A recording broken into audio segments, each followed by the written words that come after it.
ce dernier rendez-vous de la semaine, mais aussi le dernier pour le mois de février, nous recevons pour vous Landry Salano. Landry Salano, bonjour. Bonjour, Joël Yetonji. Alors, pour ce vendredi, qu'est-ce qu'il y a de neuf? Écoutez, il s'est fait un peu rare depuis quelques jours, mais Galiou Soglo, depuis son lit d'hôpital à Paris, promet faire désormais des déballages. Il s'offusque du retard observé dans cette enquête, conduite évidemment par le procureur du tribunal de Cotonou. Alors pourquoi pas de réponse évidente pour savoir qui sont ceux qui ont peut-être voulu attenter ou pas à sa vie dans la nuit du 5 au 6 prochain. L'ancien ministre promet en tout cas parler dans les prochains jours. Les journaux font écho évidemment de cette actualité, notamment de la chronologie des faits depuis le 5 février, décryptage dans un instant. On parle aussi politique, notamment la présidentielle qui s'annonce avec le déroulement du calendrier par la Sénat, le spécimen, vous l'avez dit, unique, est donc sorti avec les 3 duos retenus par la Cour constitutionnelle, le programme qui continue, puis un duo notamment, c'est-à-dire, je veux parler de Paul Rompé, et puis de Soumanou Djemba, et puis de Paul Rompé, évidemment des forces Corée pour un béné émergent. Ils promettent, un peu comme Irénée Agossa et Corentin Koroué, remplacer Patrice Talon à la Marina le 11 avril prochain. Merci, Landry Salano.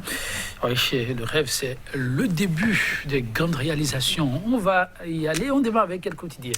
Nous démarrons, Joël Yetonji, avec Matin Libre ce matin. Matin Libre qui nous parle donc de Motus, 3 semaines, après donc son agression.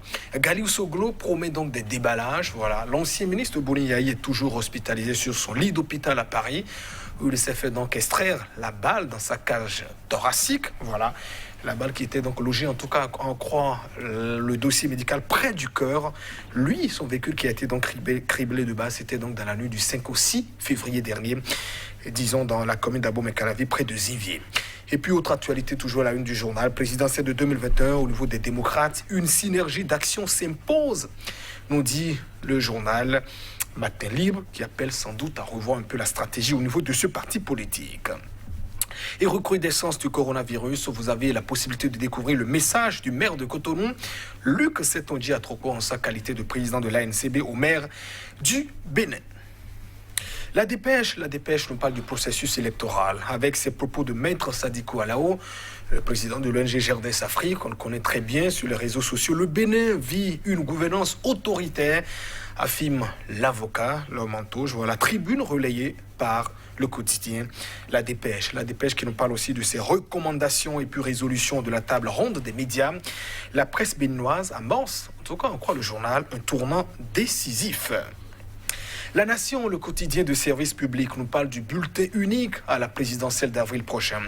La possibilité de découvrir le positionnement des différents candidats. Premier sur la liste, c'est-à-dire le duo Corentin Koroué, Irénée Agossa, deuxième positionné.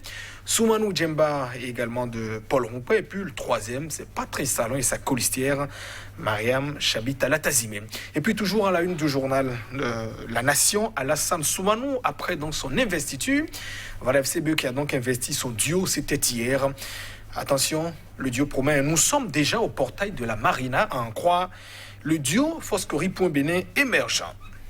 Le nouvel observateur qui parle aussi toujours de cette de ce bulletin unique, spécimen présidentiel de 2021, le bulletin du duo Patrice Talon-Talata à la présidentielle est-il évidemment sans logo d'un parti politique, s'interroge donc le journal. On voit Patrice Talon qui a donc ramené, en tout cas sur ce duo, les mêmes effigies que celui qu'il avait positionné pour le nouveau départ, sa campagne en 2016.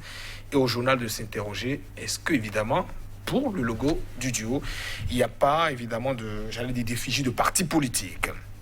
Présidentielle de 2021, il y a eu l'investiture officielle du duo Foscori.Bénin émergent. Et puis, au niveau du Bénin, de l'opposition est-elle vraiment divisée? S'interroge donc le nouvel observateur, article à lire dans ces différentes colonnes. Dynamis Info nous dit que appel à souscription pour financer la campagne du président de la République. C'est une initiative au reflet d'un qu'a découragé tout simplement, à en croire le journal, qui pense que Patrice Talon n'est pas demandeur de cette cotisation pour financer sa campagne électorale. On rappelle le plafonnement prévu donc par le code électoral, 2 milliards 500 millions de francs CFA à ne pas dépasser. Spécimen du bulletin unique pour les présidentielles, un feuillet plus souple, fruit malheureusement de lois controversées, article aussi à découvrir dans les colonnes du Dynamisme Info. Et l'autre vision pendant ce temps, on nous parle toujours de cette investiture du duo, l'FCBE siffle la fin du règne de Patrice Talon. Et puis fragilisation de l'opposition, Guy Dossou-Mitopoué, qui s'est aussi fait beaucoup rare, en tout cas ces derniers jours, l'ancien député révèle les vrais dessous, disons, de cette fragilisation, à en croire l'autre vision. Et puis l'événement précis qui parle aussi de ce duo FCBE qui reçoit, à en croire le journal, l'onction du parti, attention, pour arracher le pouvoir par les unes.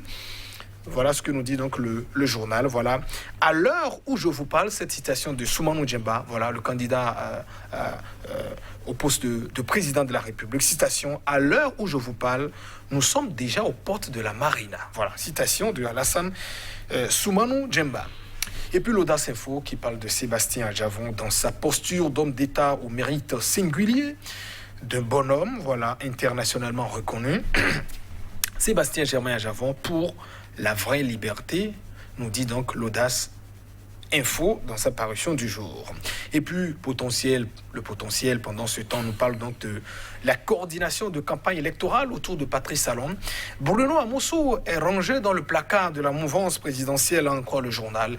On rappelle l'équipe de campagne du président Patrice Talon qui a été donc dévoilée, absence remarquée du patron de l'Union progressiste. Et puis le confrère de la matinée avec cette note sportive, voilà, football, renoncement, j'allais dire renforcement de l'axe Zurich-Cotonou, voilà, Infantino chez Patrice Talon, c'était hier. Le patron de la FIFA a rencontré donc le chef de l'État béninois, Patrice Talon. Et puis on boucle avec l'économiste, ce quotidien spécialisé qui nous parle de cette conférence internationale virtuelle en Indonésie. J'allais dire à l'agenda, décryptage des impacts et perspectives sociales de cette pandémie qui nous ronge, Joël Tonji, le coronavirus.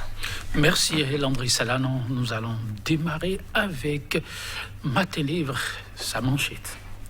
Matin Libre qui nous parle, disons, de Galiou Soglo. Galiou Soglo qui promet désormais des déballages, en quoi donc le journal Galiou Soglo, dont le véhicule a été donc criblé de balles dans la nuit du vendredi 5 au samedi 6 février dernier, alors qu'il se rendait à un meeting à Zivier, arrondissement d'Abomey-Calavi, quelques jours à Cotonou, puis finalement avion médicalisé transféré donc à Paris.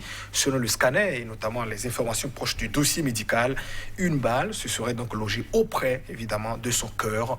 On apprend que l'opération a donc eu lieu. Il est donc hospitalisé dans une région parisienne.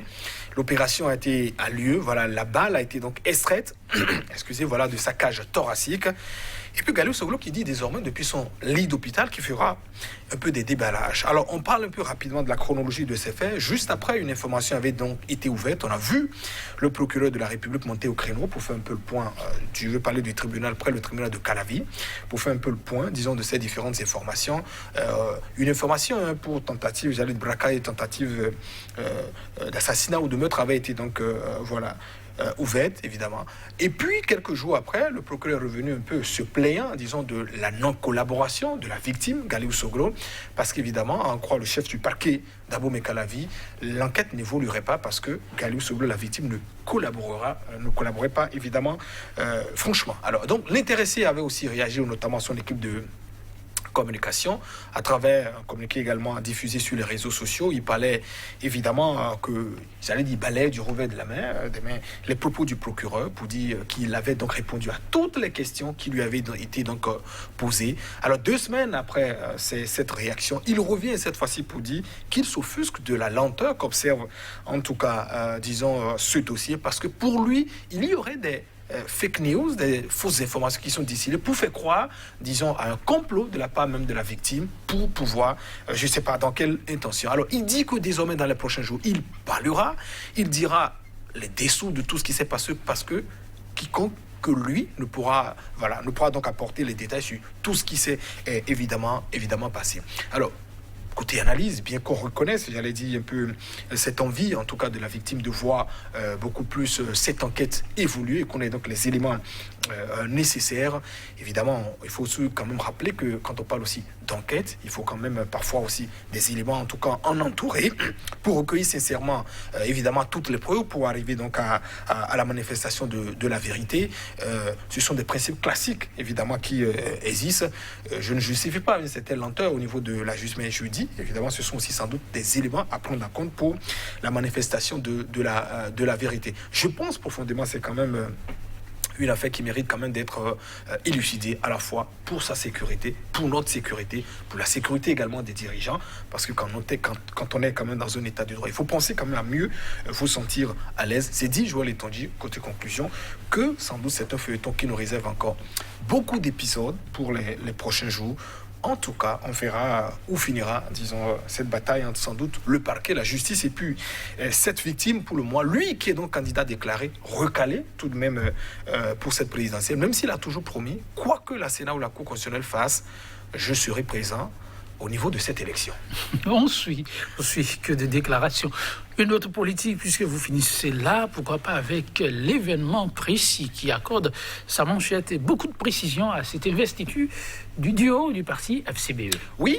Foscori pour un bien émergent. Le duo a été donc investi, c'était hier. On rappelle que le duo de Patrice Talon et de sa colistière, ce sera le 6 mars prochain que ce duo sera donc investi. En tout cas, au cours de l'investiture du duo Foscori pour un bien émergent, Soumanou Djemba et puis Paul Humpert. Voilà, hier, il y a eu évidemment des portions de phrases qui ne sont pas passées inaperçues au niveau de la presse. Le candidat titulaire, disons, au poste de président, a dit simplement, à l'heure où je vous parle, nous sommes déjà au portail de la Marina. Autrement dit, la Marina qui est donc le palais de la présidentielle, ici au Bénin.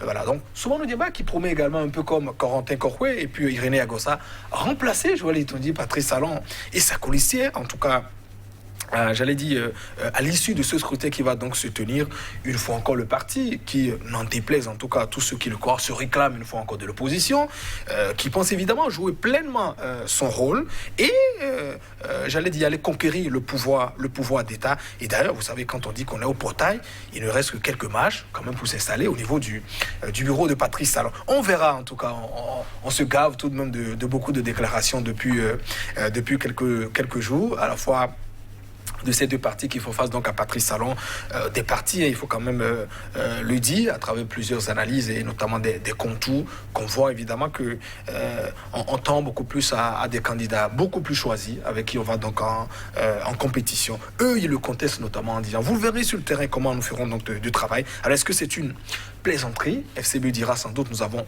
quelques, comment dit-on, militants en face de nous. On verra un peu le projet de société qu'ils vont donc produire, quelle sera un peu la virulence. Parce que l'autre contraste aussi qu'on observait sur le plan politique, c'était quoi, Joël Etonji? Alors que légitimement, FCBE, par exemple, ou du moins les deux duos qui étaient donc là à la course, ce devait donc être eux qui devaient jouer pleinement le rôle de l'opposition sur la scène actuellement, en tout cas pour ces moments que nous observons. Mais le contraste, c'est que c'est plutôt les démocrates, avec sa candidate, Rikiat Pandou, qui a occupé constamment, disons, la scène médiatique depuis quelques jours. Et l'affrontement, ou j'allais dire la bataille médiatique, en tout cas politique aussi, s'observait beaucoup plus entre le pouvoir et les démocrates. Évidemment, si c'est l'occasion pour ces deux, je veux parler d'FCBE également, de Corentin Coroué, de reprendre leur rôle, je crois qu'il était en tout cas temps. Merci Landry Salanon. On suit tout ceci de près pour vous, chers téléspectateurs. À très bientôt.